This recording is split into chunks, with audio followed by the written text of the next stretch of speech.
It is another interesting edition of the Economy and Politics Show where we bring you key economic developments as it affects the households. Today, our discussion will be around Nigeria's energy crisis and the pathway to stability. And my guest is Mr. Mukhtar Mohammed, an energy analyst. It's great to have you on the program, Mr. Mukhtar. My pleasure. Good morning. Good morning. Well, before we begin to discuss, let us give you a wrap of some stories from last week. The Federal Executive Council approved the development of a 5-megawatt power plant and access road for the new textile and garment park being developed by the Nigeria Export Processing Zone Authority in Lekki, Lagos. Also last week, following the spate of terrorist attacks on the Kaduna International Airport, the Kaduna to Abuja rail service, major airlines Azman and Air Peace announced suspension of their flight operations to Kaduna State. Also, the Nigerian Railway Corporation also announced the suspension of its rail service at the moment. And President of the Senate, Ahmed Lawan, constituted a 7-man ad hoc committee to investigate the hike in tariffs imposed on subscribers by pay TV service providers operating in Nigeria. We go on a break, and when we return, we'll go down to this conversation. Tune in to Web TV Daily to stay up to date and informed on the financial market, personal finance, and more. We have got you covered with all your favorite TV shows, economy and politics, market review, women's series, millennial talk, Islamic Finance Weekly, The Brief, exclusive interviews, events, and we keep you up to date on all the updates in the financial market with the market opening gong. Watch premium content. Watch Web TV. Same news, different perspective. Welcome back. If you're joining us, it's the Economy and Politics Show, and we are discussing Nigeria's energy crisis and the pathway to stability. My guest is Mr. Mukhtar Mohammed, an energy analyst. So, Mr. Mukhtar, great to have you once again. And let's first begin with the removal of the electricity subsidy. There was some subsidy managing the whole tariffs for Nigerians. Now it has been removed. It has an impact on households, but what are the optics for the discos, the distribution companies, to gain value from their investments, considering the challenges of low purchasing power parity of households? There's been this general debate around the fact that it needs to be a market-driven tariff structure. Yeah, thank you for having me on your program. It's a good thing for me. Subsidy has done us no good as a nation, and if we are trying to learn from what we've seen in the petroleum sector, then we need to do it now. We do it fast before it becomes a monster that we can't let go.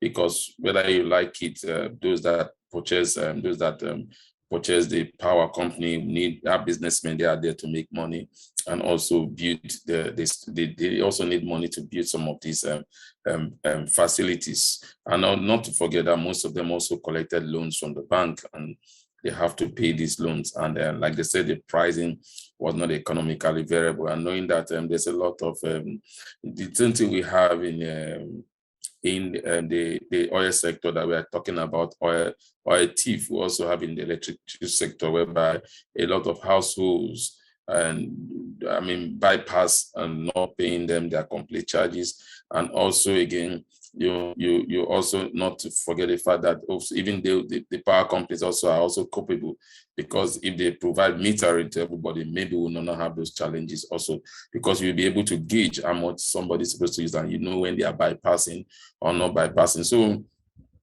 it's a two-way thing. And then not to forget that you have the military, the police barracks, the military barracks, the Air Force barracks. These are some federal parastatals. They are, some of these companies have been complaining that they've not been able to get their own tariff from the government. Also, it's a major challenge. And most of those places, you cannot even go in there to do anything to cut off their light. So it's a very delicate situation that the government needs to intervene so that we have a win-win situation. And then you talk about adequate pricing of gas, right of way, state government not giving right of way, that any comes to them, they have to pay tariff, tax or not. So it's a whole lot of challenge in the electrical sector. And I think the earlier we start solving those challenges, that this privatization or is earlier, the earlier we start solving it, the better for us than what we're seeing in the oil and gas sector. So I think we are acting fast.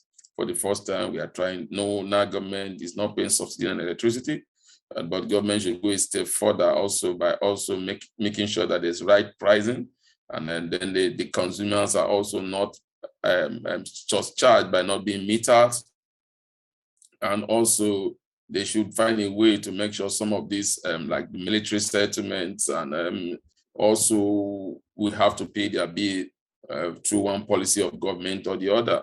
And government is the sole distributors of natural resources in Nigeria. So most of the gencos will buy this from government. So government should look at how much is it going to cost.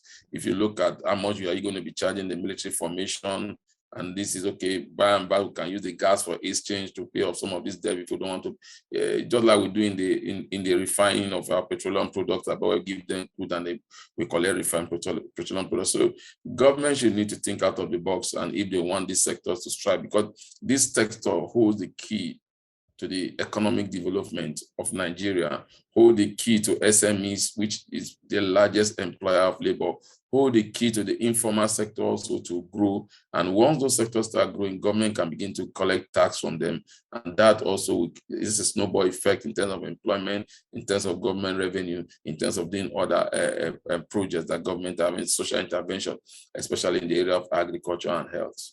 Yeah, Mr. Mukhtar, I think the major thing there is a win-win situation. This happened 2013. So this is going to be 9 years since the privatization of the sector. And definitely we have come to that point of a win-win situation, both for the households and the players in the sector. If that doesn't happen, definitely we may be seeing much deeper crisis. So I hope that we can come to that win-win situation based on what you've clearly spelled out. But from your perspective, you've seen interventions since 2013 when it was privatized. We've seen the Power Aviation Intervention Fund, and we've also seen the Nigerian Electricity Market Stabilization Fund. Has this been effective in the industry, considering the fact that, like you said, the sector players have created loans, the DISCOs, distribution companies, the GENCOs? Has it been effective for the sector post-privatization? I don't think so. I don't think so. And it has to do with sometimes this intervention are shrouded in a lot of secrecy that are not public knowledge. And we have to call it the way it is. It's showing a lot of corruptions. When we look at the funds, when we look at the structures, what are the structures there? There are no structures to these interventions. They are not tied to definite variables. So you don't know what this kind of intervention is, because the people are still paying more. I think where government should have been intervening right from set is at adequate pricing and metering, so that consumers and then the distributors also will have value, and the consumer will also have value, creating a value chain. All these interventions have just helped in taking government money down the drain. It's not in the place of government to be going to intervene in private businesses. Rather, government is supposed to come out with synergies and strategies on how this business can strive, and so that they can also collect tax on this business and also provide jobs. Those are what all government is all about. It's not about putting taxpayers' money into private hands. It has no work anyway, because it gives room for a lot of corruption, and when they are not tied to definite objective and key result indices, because every project should be, you should have an objective of that project, and then we should begin to see the key results. What has this intervention? What results? This is our purpose. This is our vision, and this is our strategy. And this is what we have been able to come out with. This is the result from this and that. We have not seen that in any government intervention policy. You can go as far back as 1980s coming down. You see that there's never been any key objective. The one we are so conversant with is the one of the petroleum sector subsidy. We have not seen any key result. Rather, we see that our economy is suffering from it. We are, by the day, even when the households are suffering from a lot of lack of funding, recession, we keep seeing our consumption in terms of petroleum product going high. And I used to ask, is Is it that during the time of economic hardship, we are having more cars on the road, more people are foreigning their cars, so government intervention has not been very, very strategic. Government intervention has not done the populace or the masses any good, because these interventions are not tied to objective and key results. And it's over 500 billion spent. So I think that calls for some level of accountability and most importantly, maybe a probe, just to look into what has happened, because people are always scared of the word probe. But I mean, taxpayers' money going to things like that, we need to see what's been the value from it. But I take away the fact that we need to address, from the onset, we need to have addressed pricing and also the issues around metering, which is a major concern, like you raised. But when we look ahead beyond 2022, the energy industry, what are those key things that you see shaping activities here? Because we are now in that point of a win-win situation, no subsidy again. And then, of course, from the onset, we didn't address critical issues. What do you think would really shape it going forward? What are the steps that have to be taken? Metering is very key now. I think the subsidy will shape it. There are no more subsidy. And the distribution companies are beginning to look at metering everybody. They're beginning to come up with industries, even if they are also key players in those industries, which for me, it's not a problem. It's more or less like the banks having holding companies. So it's nothing bad if the distribution companies are the one in charge of metering. For me, it's still good. It's another arm of business that can enhance the other arm of business for profit. And why not? Why can't they don't do it? There's no law that stops them from doing it, so they should. And then again, we've seen that we are beginning to go to in terms of right pricing for the gas. And then I think the key, what I'm looking at, we could see a sector that there will be a lot of investment. By the time we have this metering, we have right pricing, there's no subsidy, then government is able to take up responsibility to make sure their parastatals, their agency, their arms of government also are paying their bills. Then we'll see an industry that will have a snowball effect that will turn around the economy of this nation. And again, but the challenge we will still have to deal with going forward, which I hope will stabilize, has to do with the volatility in the exchange rate. Because some people just look at thinking that, oh, these companies just want to increase. Most of all this equipment that they need are being brought in from outside the shop, this country, and CBN will not be providing them, effects at government price, or they have to sort for that sometime themselves. So unless CBN is saying, look, when it comes to power, when we are able to prove it that is this equipment, then we're going to bring you, or we're going to pay, then we could see that reduction. Not to forget that inflation is always a problem in any economy. So definitely, as we come to the right pricing, if we allow the sector to drive based on right pricing, based on economic indices, in particular time, we could see that industry boom like what we have in the telecom sector. And then we could see in the short term, we could see volatility in terms of pricing, in terms of a lot of things. But in the long term, we'll begin to see competitions, especially if government is going to get their hand off the gencos, so that we begin to have private sectors be the one to do in the area of generation. Private sector begin to generate, and private sector begin to move to begin to be the one to distribute to the distributing company. We won't have the challenge of they are not paying the wrong pricing. So I think, again, we were looking forward to another round of privatization, especially in the area of generation, which government said they are looking about. If we get that privatization in the area of generation and we have the right pricing, then the consumer, the chain, the value chain for both the consumer, the manufacturer, the producer, the distributor, the generation and the distribution comes in terms with international best practices. Then I think we could begin to see the revitalization of the Nigerian economy going forward, because we give room for a lot of creativity. And then the major part is you see that cost of business will come down, because then we'll see maybe we'll begin to see generation go up, and then we'll begin to see cost of business coming down.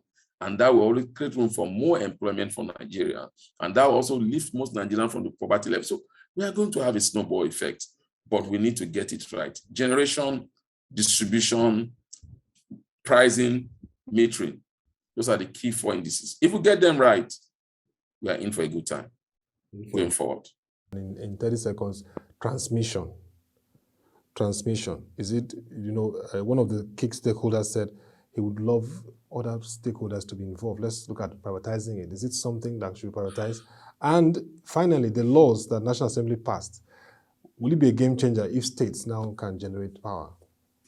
It will be a big game changer. Let me start from there. It will be a big changer, like state like Lagos State.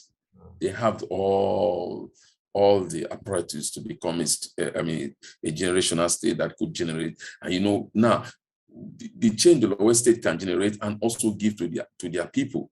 Not that the state will generate and then you have to add it to the national grid, then they determine how to be distributed. So once you say state can generate and distribute to their own indigents or people that are doing business with that locality, it will be a great thing. But I want state to generate fine, but I want it to be in the hand of the private sector, because it's not in the hand of business, government to run any business, any part of the world. Government running business have not succeeded. So that is one. In the area of transmission, I think the major key in the area of transmission has been that they don't have, one, the technical know-how and the financial might to change some of this obsolete transmission equipment that we have to the modern days. And so if that is able to be addressed with opening that sector up for the private sector also, it's a game changer. Look, if we want to practice capitalism, we should practice capitalism in full. Okay. If we don't want to practice capitalism, then we shouldn't do it at all. Well, thank you very much. Though there's a part that says social capitalism, maybe we'll discuss that in subsequent editions where you have some level of state and, of course, private investments, as we see in some economies like Rwanda and China. You said, it's a partnership. Yes, a partnership. PPP. Yeah, PPP. I think that's the best way to go.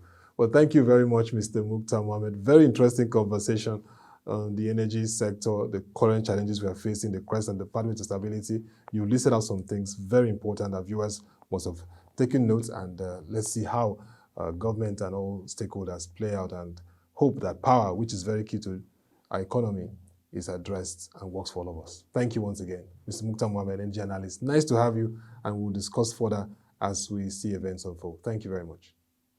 My pleasure to be on your program anytime. Thank you so much. Thank you.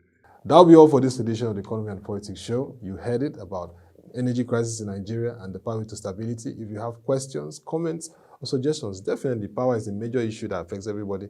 Send them to Ottoabasi Abasiekong at proshenji.com. We'll be glad to respond to you based on what you send. Also follow our website, www.proshenji.com. We capture this sector very well. Go to that website, you'll see all the latest articles around the power and energy sector, the activities that are happening there, and what government and private sector players are doing. We have them captured. Also follow our social media platforms displayed on the screen for latest updates around the economy, financial markets, and capital markets. Thank you for being part of this show. We hope to have you in our next edition. To come your way again. Thank you for watching, and have a lovely day.